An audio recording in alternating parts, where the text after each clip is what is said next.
زن داری؟ نه بابا زنمون کجا بود؟ نامزد داری؟ پس چی داری؟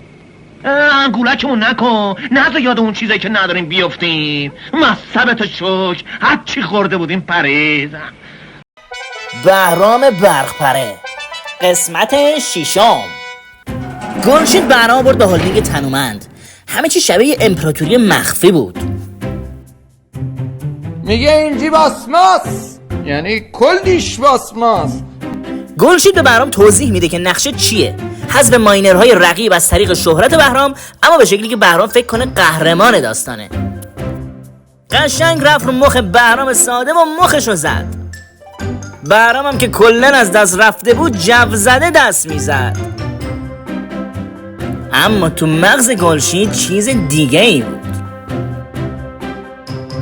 بهرام از اینستاگرامش که پر مخاطب شده بود استفاده کرد واسه افشاگری و حذف رقبای گلشید.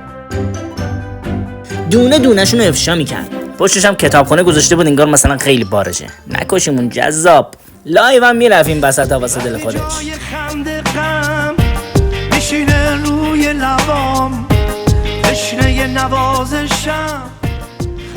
بهرام به عنوان کارشناس افشاگری به برنامه تلویزیونی هم میرفت. دست راست بیاد بالا. قسم میخورم به نجابت مادرم، به حقیقت پدرم که هرگز رو به اعتیاد نیاورم. موضوع کارش افشاگری بود نه اعتیاد دیگه، ولی خب جواد جونه دیگه. این لالوها این ارشاد بیچاره هم مدام هشدار میداد بهش.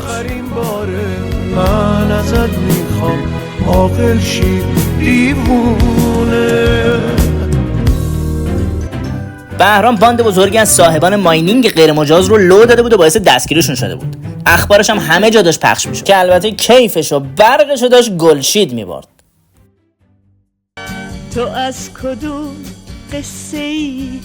بهرام و گلشید همسفر هم شدن، ولی تو مسیری که بهرام نمیشناختش. فاجعه بودنت امنیته.